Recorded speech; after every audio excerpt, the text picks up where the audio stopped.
Dreams Kunnu online classes में आपका हार्दिक स्वागत अभिनंदन। देखिए, हम पढ़ रहे हैं न्यू एनसीईआरटी। कुछ बदलाव हुए हैं आपके एनसीईआरटी में। उसी के साथ हम इस चैप्टर पर चर्चा करते हुए आज आपके एनसीईआरटी का जो सोशल साइंस है उसका पहला चैप्टर क्या, कब, कहाँ और कैसे, इसका अध्ययन हम कर रहे हैं। देखिए स्टूडेंट, आगे आने वाली जो एग्ज़ाम है उनका जो आधार है वो हमारी एनसीईआरटी है। अभी से हम इसकी शुरुआत कर रहे हैं, पहले चैप्टर पढ़ रहे हैं। चैप्टर के साथ में इनके क्वेश्चन आंसर हैं वो हम करते जाएंगे ताकि 6 से लेकर 12 तक आपकी एनसीईआरटी है वो 1 मंथ में कवर हो सके। चलिए बढ़ते हैं चैप्टर की ओर। इसके साथ वीडियो के अंत में क्या क्या हटा है, क्या नया जुड़ा है एनसीईआरटी में, इस पर हम चर्चा करेंगे। पहला आपके सामने है स्टूडेंट, पहला जो अध्याय है हमारा वो है प्रारंभिक कथन, यानी कब, कहाँ और कैसे। तो देखिए एनसीईआरटी में छोटे छोटे कॉलम बने हुए हैं। एनसीईआरटी की जो पुस्तकें हैं वो समझ पर आधारित है, लेकिन आपकी जो आने वाली न्यू रेट या आपकी जो आरपीएससी से संबंधित एग्जाम होती हैं उनमें एनसीईआरटी के फैक्ट हैं वो पूछे जाते हैं। तो शुरुआत करते हैं।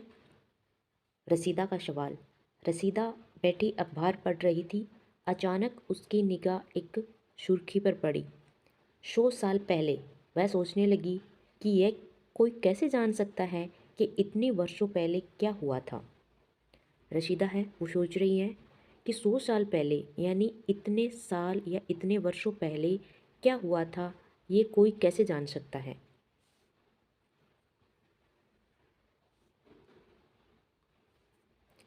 ये जानने के लिए कि कल क्या हुआ था तुम रेडियो सुन सकते हो, टेलीविज़न देख सकते हो या फिर अखबार पढ़ सकते हो। साथ ही यह जानने के लिए कि पिछले साल क्या हुआ था तुम किसी ऐसे व्यक्ति से बात कर सकते हो जिसे उस समय की स्मृति हो, यानी उस समय की बात उसको याद हो। लेकिन बहुत पहले क्या हुआ था ये कैसे जाना जा सकता है। चलिए आगे बढ़ते हैं। अतीत के बारे में हम क्या जान सकते हैं। अतीत के बारे में हम क्या जान सकते हैं। अतीत के बारे में बहुत कुछ जाना जा सकता है, जैसे लोग क्या खाते थे, कैसे कपड़े पहनते थे, किस तरह के घरों में रहते थे। हम आखेटकों यानी शिकारियों, पशुपालकों, कृषकों, शासकों, व्यापारियों, पुरोहितों, शिल्पकारों, कलाकारों, संगीतकारों या फिर वैज्ञानिकों के जीवन के बारे में जानकारियाँ हासिल कर सकते हैं।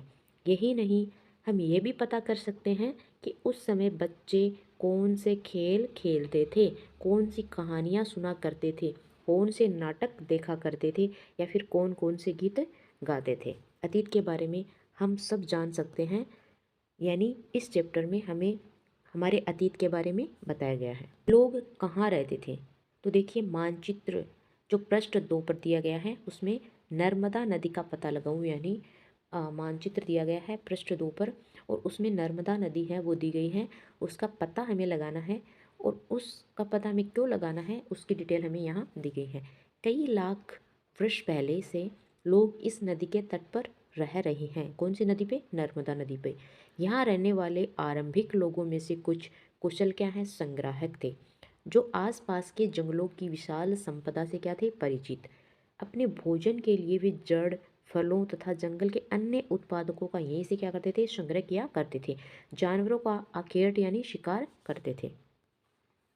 अब तुम उत्तर पश्चिम की सुलेमान और किरधर पहाड़ियों का क्या लगाओ? पता लगाओ। इस क्षेत्र में कुछ ऐसे स्थान हैं जहां लगभग 8,000 वर्ष पूर्व, अगर आप रीट एग्जाम की तैयारी अभी से कर रहे हैं तो ये जो फैक्ट आपको दिए गए हैं इन पे आप बहुत अच्छे से गौर कीजिएगा। स्त्री पुरुषों ने सबसे पहले गेहूं तथा जौ जैसी फसलों को उपजाना प्रारंभ किया था। कहाँ पे? उस क्षेत्र में जहाँ उत्तर पश्चिम का क्षेत्र है, जहाँ सुलेमान और किरधर की पहाड़ियाँ हैं, वहाँ लगभग 8,000 वर्ष पूर्व स्त्री पुरुषों ने सबसे पहले क्या किया था? तो गेहूं तथा जौ जैसी फसलों को क्या किया था? उपजाना आरंभ किया था। भेड़, बकरी, गाय, बैल जैसे पशुओं को पालतू बनाना शुरू किया। ये लोग गाँव में रहते थे उत्तर पूर्व में क्या थे, गारो, तथा मध्य भारत में विंध्यन पहाड़ियों का पता लगाओ। यानी आपको एक मानचित्र दिया गया है, देखिए ये वाला मानचित्र है। यहाँ पे ये है आपकी सुलेमान और किरदर पहाड़ियाँ यहाँ, और आपकी जो नर्मदा नदी है उसको इसमें दिखाया गया है। ये रही आपकी नर्मदा नदी, और ये हैं गिरधर एवं सुलेमान की पहाड़ियाँ, जहाँ पर स्त्री और पुरुषों ने सबसे पहले क्या उपजाया था, तो और गेहूँ। जौ और गेहूँ, ये वाला फैक्ट आपको बहुत अच्छे से याद रखना है। उत्तर पूर्व में गारो तथा मध्य भारत में विंध्यन पहाड़ियों का क्या लगाओ, पता लगाओ। तो ये देखिए, ये यहाँ पर है विंध्यन की पहाड़ियाँ, और ये जो आपका है ना इधर उत्तर पूर्व वाला हिस्सा, यहाँ पे है गारो। ये कुछ अन्य ऐसे क्षेत्र थे जहाँ कृषि का क्या हुआ था, विकास। सबसे पहले चावल उपजाया गया था, वे स्थान विंध्यन के उत्तर में स्थित थे। यानी चावल है वो विंध्यन के उत्तर यानी इस भाग में चावल है वो सबसे पहले उपजाया गया था। ये मैप है, इसको आप अच्छे से देख लीजिए। एग्जाम में इसी तरह से आपसे क्वेश्चन है वो बनाकर पूछ लिए जाते हैं। मानचित्र पर सिंधु तथा इसकी सहायक नदियों का क्या है, पता लगाने का प्रयास करो। सहायक नदियाँ उन्हें कहते हैं जो एक बड़ी नदी में क्या है, मिल जाती है। यानी एक बड़ी नदी है उसमें जो छोटी छोटी नदियाँ आकर मिलती हैं वो क्या है, सहायक नदियाँ कहलाती हैं। लगभग 4700 वर्ष पूर्व इन्हीं नदियों के किनारे कुछ आरंभिक नगर फले फूले। गंगा व इसकी सहायक नदियों के किनारे तथा समुद्र तटवर्ती इलाकों में नगरों का विकास लगभग 2500 वर्ष पूर्व हुआ था। देखिए जो मानचित्र एक यानी दक्षिण एशिया, जिसमें आधुनिक क्या है, भारत है, पाकिस्तान है, बांग्लादेश है, नेपाल, भूटान और श्रीलंका। ये वाला फैक्ट आपसे एग्जाम में पूछा जा सकता है स्टूडेंट। आप ऐसे फैक्ट हैं उनको बहुत अच्छे से देखिए। यानी जो दक्षिण एशिया है उसमें क्या आता है, आधुनिक भारत, पाकिस्तान, बांग्लादेश, नेपाल, भूटान और श्रीलंका। पाकिस्तान, ईरान, चीन, म्यांमार आदि पड़ोसी देशों को क्या है, दर्शाता है। दक्षिण एशिया एक महाद्वीप से छोटा है, लेकिन विशालता तथा बाकी एशिया से समुद्रों, पहाड़ियों तथा पर्वतों से बटे होने के कारण इसे प्राय क्या कहते हैं, उपमहाद्वीप कहा जाता है। गंगा तथा इसकी सहायक नदी सोन का पता लगाओ। गंगा के दक्षिण में इन नदियों के आसपास का क्षेत्र प्राचीन काल में मगध यानी वर्तमान बिहार। देखिए स्टूडेंट, ये वाला फैक्ट आपके लिए काफ़ी इंपॉर्टेंट है। यानी जो गंगा नदी है, गंगा नदी आप एक बार देख लीजिए। देखिए ये वाली जो नदी है गंगा नदी, ये रही, और इसके दक्षिण में जो ये है सोन नदी, और इनका जो यहाँ वाला क्षेत्र है बिहार, जिसको पहले क्या कहते थे, मगध कहते थे, उसके बारे में बताया गया है। आपसे आपकी जो एग्ज़ाम है उनमें इस तरह के क्वेश्चन पूछे जा सकते हैं कि मगध वर्तमान में कहाँ है, तो बिहार में। ठीक है। इसके शासक बहुत शक्तिशाली थे, उन्होंने एक विशाल राज्य क्या किया था, स्थापित किया था। देश के अन्य हिस्सों में भी ऐसे राज्यों की क्या की गई थी, स्थापना की गई थी। लोगों ने सदैव उपमहाद्वीप के एक हिस्से से दूसरे हिस्से तक यात्रा की। कभी कभी हिमालय जैसे ऊंचे पर्वत, पहाड़ी, रेगिस्तान, नदी तथा समुद्रों के कारण यात्रा जोखिम भरी होती थी, फिर भी ये यात्रा उनके लिए असंभव नहीं थी। अतः कभी लोग काम की तलाश में तो कभी प्राकृतिक आपदाओं के कारण एक स्थान से दूसरे स्थान पर जाया करते थे। कभी सेनाएं दूसरे क्षेत्रों पर विजय हासिल करने के लिए जाती थी। इसके अतिरिक्त व्यापारी कभी काफिले में तो कभी जहाज़ों में अपने साथ मूल्यवान वस्तुएं लेकर एक स्थान से दूसरे स्थान पर जाते रहते थे। धार्मिक गुरु लोगों को शिक्षा और क्या देते थे, सलाह देते थे। सलाह देते हुए एक गांव से दूसरे गांव तथा एक कस्बे से दूसरे कस्बे जाया करते थे। कुछ लोग नए और रोचक स्थानों को खोजने की चाह में उत्सुकता वंश भी यात्रा किया करते थे। इन सभी यात्राओं से लोगों को एक दूसरे के विचारों को जानने का क्या मिलता था, अवसर। चलिए बात करते हैं कि आज लोग यात्राएं क्यों करते हैं। तो देखिए एक बार फिर से मानचित्र को देखिए। पहाड़ी, पर्वत, समुद्र इस उपमहाद्वीप की प्राकृतिक सीमा का क्या करते हैं, निर्माण करते हैं। हालांकि लोगों के लिए इन सीमाओं को पार करना आसान नहीं था। जिन्होंने ऐसा चाहा वे ऐसा कर सके, वे पर्वतों की ऊंचाइयों को छू सके, गहरे समुद्रों को पार कर सके। उपमहाद्वीप के बाहर से भी कुछ लोग यहाँ आए और यहीं बस गए। लोगों के इस आवागमन ने हमारी सांस्कृतिक परंपराओं को समृद्ध किया। कई सौ वर्षों से लोग पत्थर को तराशने, संगीत रचने, यहाँ की भोजन बनाने के नए तरीकों के बारे में एक दूसरे के विचारों को क्या रहे हैं, अपनाते रहे हैं। चलिए देश के नाम, ये वाला जो फैक्ट है स्टूडेंट, आपकी आने वाली एग्ज़ामों के लिए काफ़ी इम्पोर्टेंट है। ऐसी छोटी छोटी बातें हैं, यही हमें एग्ज़ाम में पूछ ली जाती हैं और हम कंफ्यूज हो जाते हैं। अपने देश के लिए हम प्राय इंडिया तथा भारत जैसे नामों का क्या करते हैं, प्रयोग करते हैं। इंडिया शब्द इंडस से निकला है, तो ये आपसे पूछा जा सकता है कि इंडिया जो शब्द है वो निकला है तो इंडस से। जैसे संस्कृत में सिंधु, संस्कृत में क्या कहा जाता है, सिंधु कहा जाता है। अपने एटलस में ईरान और यूनान का पता लगाओ, यानी एटलस है उसमें ईरान और यूनान का आपको पता लगाना है। लगभग 2500 वर्ष पूर्व उत्तर पश्चिम की ओर से आने वाले ईरानियों और यूनानियों ने सिंधु को क्या कहा, हिंदोस या इंदोस, और इस नदी के पूर्व में स्थित भूमि प्रदेश को इंडिया कहा। ये वाला फैक्ट आपके लिए काफ़ी इंपॉर्टेंट है स्टूडेंट, कि ईरानी और यूनानियों ने 2500 वर्ष पूर्व, ये आप याद रखेंगे, जो कहाँ से आए थे, उत्तर और पश्चिम की ओर से आए थे, उन्होंने सिंधु को हिंदोस या इंदोस तथा इस नदी के पूर्व में स्थित भूमि प्रदेश को क्या कहा, इंडिया कहा। भारत नाम का प्रयोग उत्तर पश्चिम में रहने वाले लोगों के एक समूह के लिए किया जाता था। अब ये फैक्ट आपसे पूछा जा सकता है कि भरत जो शब्द है या भरत नाम है उसका प्रयोग किन के लिए किया जाता था। इस समूह का उल्लेख संस्कृत की आरंभिक यानी लगभग 3500 वर्ष पुरानी कृति ऋग्वेद में भी मिलता है। ये फैक्ट आपसे पूछा जा सकता है स्टूडेंट कि जो ऋग्वेद है वो कितने वर्ष पुरानी कृति है, तो 3500 वर्ष पुरानी। बाद में इसका प्रयोग देश के लिए होने लगा। ये फैक्ट आपको दिया गया स्टूडेंट जो काफ़ी इंपॉर्टेंट है कि पांडुलिपि लगभग 1000 वर्ष पहले, यानी ये जो पांडुलिपि आपको दिखाई गई है ये 1000 वर्ष पहले लिखी गई किताब बनाने के लिए ताड़ के पत्तों को काटकर उनके अलग अलग हिस्सों को एक साथ बांध दिया जाता। बुर्ज पेड़ की जो छाल है, यानी बुर्ज जो पेड़ है उसकी छाल से बनी एक ऐसी ही पांडुलिपि आप यहाँ देख सकते हैं। अतीत के बारे में कैसे जानें, तो देखिए अतीत की जानकारी हम कई तरह से प्राप्त कर सकते हैं। इनमें से एक तरीका अतीत में लिखी गई पुस्तकों को क्या है, ढूंढना और पढ़ना है। ये पुस्तकें हाथ से लिखी होने के कारण पांडुलिपि कही जाती हैं। अंग्रेजी में पांडुलिपि है उनके लिए प्रयुक्त होने वाला शब्द है वो है मेन्यूस्क्रिप्ट। देखिए स्टूडेंट ये फैक्ट आपसे पूछा जा सकता है कि मेन्यू जो स्क्रिप्ट शब्द है वो कौन सी भाषा का है, तो लैटिन शब्द मेनू जिसका अर्थ है हाथ से निकला है। ये पांडुलिपियाँ प्राय ताड़ पत्थर हिमालय क्षेत्र में उगने वाले बुर्ज नामक पेड़ की छाल से विशेष तरीके से तैयार भोजपत्र पर लिखी मिलती हैं। इतने वर्षों में इनमें से कई पांडुलिपियों को कीड़ों ने खा लिया तथा कुछ नष्ट कर दी गई, फिर भी ऐसी कई पांडुलिपियाँ आज उपलब्ध हैं। प्राय ये पांडुलिपि मंदिर विहारों से प्राप्त होती हैं। इन पुस्तकों में धार्मिक मान्यताओं व व्यवहार, राजाओं के जीवन, औषधियों, विज्ञान आदि सभी प्रकार के विषयों की चर्चा मिलती है। इसके अतिरिक्त हमारे यहाँ महाकाव्य, कविताएं तथा नाटक भी हैं। इनमें से कई संस्कृत में लिखे हुए मिलते हैं, जबकि अन्य प्राकृत और तमिल में हैं। प्राकृत भाषा का प्रयोग आम लोग करते थे। हम अभिलेखों का अध्ययन कर सकते हैं।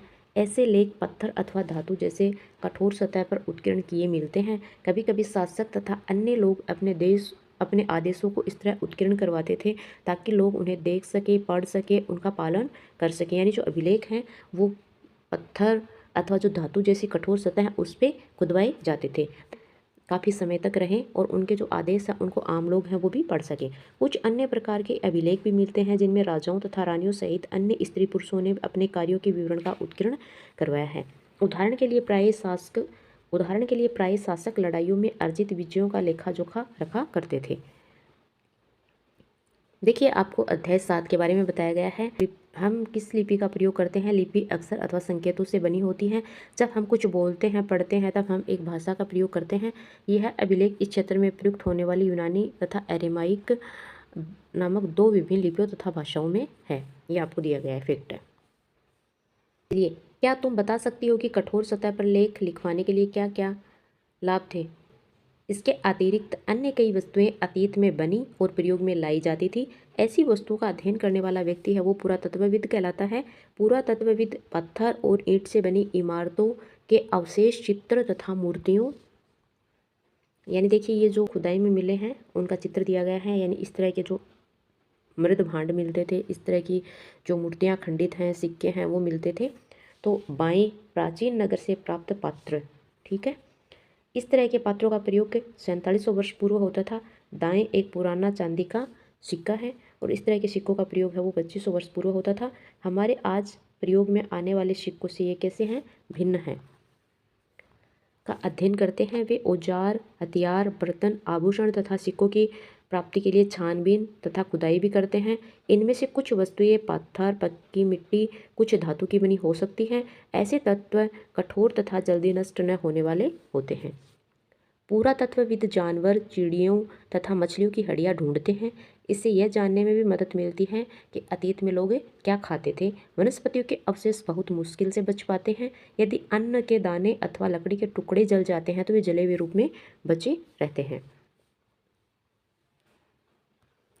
क्या पुरातत्वविदों को बहुधा कपड़ों के अवशेष मिलते होंगे? तो देखिए, पढ़ते हैं आगे। पांडुलिपि, अभिलेख तथा पुरातत्व से ज्ञात जानकारियों के लिए इतिहासकार प्राय स्रोत शब्द का प्रयोग करते हैं। इतिहासकार उन्हें कहते हैं जो अतीत का अध्ययन करते हैं। यानी इतिहासकार किनको कहा जाता है? जो किसका अध्ययन करते हैं? अतीत का अध्ययन करते हैं। स्रोत के प्राप्त होते ही अतीत के बारे में पढ़ना है वो बहुत क्या हो जाता है, रोचक हो जाता है, क्योंकि इन स्रोतों की सहायता से हम धीरे धीरे अतीत का क्या करते हैं, पुनर्निर्माण करते हैं। अतः इतिहासकार तथा जो पुरातत्वविद हैं वो इन जासूसों की तरह हैं जो इन स्रोतों का प्रयोग सुराग के रूप में कर अतीत को जानने का क्या करते हैं, प्रयोग करते हैं। अतीत एक है या अनेक? तो क्या तुमने इस पुस्तक के शीर्षक हमारे अतीत, इस जो पुस्तक है इसका शीर्षक है हमारा अतीत। यहाँ अतीत शब्द का प्रयोग है वो बहुवचन के रूप में किया गया है। ऐसा इस तथ्य की ओर ध्यान दिलाने के लिए किया गया है कि अलग अलग समूह के लोगों के लिए इस अतीत के अलग अलग मायने थे। उदाहरण के लिए पशुपालक अथवा कृषकों का जीवन राजा तथा रानियों के जीवन से, व्यापारियों के जीवन शिल्पकारों के जीवन से क्या थे, भिन्न थे। जैसा कि हम आज भी देखते हैं, उस समय देश के अलग अलग हिस्सों में लोग अलग अलग व्यवहार रीति रिवाजों का क्या करते थे, पालन करते थे। उदाहरण के लिए आज अंडमान द्वीप के अधिकांश लोग अपना भोजन है वो मछलियाँ पकड़कर, शिकार करके तथा फल फूल के संग्रह द्वारा प्राप्त करते हैं। इसके विपरीत शहरों में रहने वाले लोग हैं वो खाद्य आपूर्ति के लिए अन्य व्यक्तियों पर क्या करते हैं, निर्भर रहते हैं। इस तरह से भेद अतीत में भी क्या थे, विद्यमान थे। इसके अतिरिक्त एक अन्य तरह का भेद उस समय शासक अपनी विजयों का जो लेखा जोखा है वो रखते थे। यही कारण है कि हम उन शासकों तथा उनके द्वारा लड़ी जाने वाली लड़ाइयों के बारे में काफ़ी कुछ जानते हैं, जबकि शिकारी, मछुआरे, संग्राहक, कृषक, पशुपालन जैसे जो आम आदमी प्राय अपने कार्यों का लेखा जोखा है वो नहीं रखते थे। पुरातत्व की सहायता से हमें उनके जीवन को जानने में क्या मिलती है, मदद मिलती है। हालांकि अभी भी इनके बारे में बहुत कुछ जानना क्या है, शेष है। अब देखिए, इनमें कुछ तिथियां दी गई हैं। अगर तुम से तिथि के विषय में पूछे तो तुम शायद उस दिन की तारीख, माह, वर्ष जैसे यानी 2000 या इसी तरह का कोई और वर्ष बताओगी। वर्ष की यह गणना ईसाई धर्म प्रवर्तक ईसा मसीह के जन्म की तिथि से की जाती है। अतः 2000 वर्ष कहने का तात्पर्य ईसा मसीह के जन्म के 2000 वर्ष के बाद से है। ईसा मसीह के जन्म के पूर्व की सभी तिथियां ईसा पूर्व से के रूप में जानी जाती है, यानी ईसा से पहले। इस पुस्तक के हम 2000 को अपना प्रारंभिक बिंदु मानते हुए वर्तमान से पूर्व की तिथियों का उल्लेख करेंगे। तो देखिए, ईसा मसीह का जो जन्म है वो कहाँ से प्रारंभ होता है, 2000 वर्ष। मसीह के पहले का जन्म है वो ईसा पूर्व। चलिए, थोड़ी सी इसमें तिथि है वो दी गई है। अंग्रेजी में बीसी, हिंदी में ईसा पूर्व का तात्पर्य है बिफोर क्राइस्ट। कभी कभी तुम तिथियों से पहले एडी यानी जो हिंदी में लिखा होता है वो होता है ईस्वी। यह एनो डोमिनी नामक दो लैटिन शब्दों से बना जिसका तात्पर्य होता है ईसा मसीह के जन्म के वर्ष से। कभी कभी एडी की जगह सीई तथा बीसी की जगह बीसीई का प्रयोग होता है। सीई अक्षरों का प्रयोग कॉमन एरा तथा बीसीई का बिफोर कॉमन एरा के लिए होता है। हम इन शब्दों का प्रयोग इसलिए करते हैं क्योंकि विश्व के अधिकांश देशों में अब इस कैलेंडर का प्रयोग सामान्य हो गया है। भारत में तिथियों के इस रूप के लगभग 200 वर्ष पूर्व आरंभ हुआ था। अंग्रेजी के बीपी अक्षरों का प्रयोग होता है जिसका तात्पर्य होता है बिफोर प्रेजेंट यानी वर्तमान से पहले। पृष्ठ 3 पर दो तिथियां हैं, इनका पता लगाओ और इनके लिए तुम किस अक्षर समूह का तो देखिए स्टूडेंट, ये आपका एक छोटा सा चैप्टर था। इस चैप्टर में कोई बदलाव नहीं किया गया है, यानी जो हमारा अतीत है इस पुस्तक में, कक्षा 6 की पुस्तक में कोई नया बदलाव नहीं है। तो ये चैप्टर आज हमने पढ़ा है, एक बार आप देख लीजिए। ये आपके क्वेश्चन आंसर है, यानी नर्मदा घाटी, मगध, गारो पहाड़ियाँ, सिंधु, इसकी सहायक नदियाँ और गंगा घाटी, यानी जो जो घटनाएं हुई थी वो आगे सुमेलित करनी है। और ये आपका चैप्टर है वो यहाँ कंप्लीट हो जाता है। आपको थोड़ा सा ध्यान में है ये रखना है, ये वाली जो बातें हैं। कृषि का आरंभ 8000 वर्ष पूर्व है। सिंधु सभ्यता के प्रथम नगर 4700 वर्ष पूर्व है। गंगा घाटी के नगर यानी मगध बड़ा राज्य 2500 वर्ष पूर्व है और वर्तमान लगभग 2000। तो ये जो तिथि हैं स्टूडेंट, ये वाली तिथि हैं, ये आपकी एग्जाम की दृष्टि से काफ़ी इंपॉर्टेंट है, आप याद रखेंगे। इस चैप्टर के हम क्वेश्चन आंसर करेंगे और नेक्स्ट चैप्टर है उसको देखेंगे। तब तक के लिए जय हिंद, जय भारत।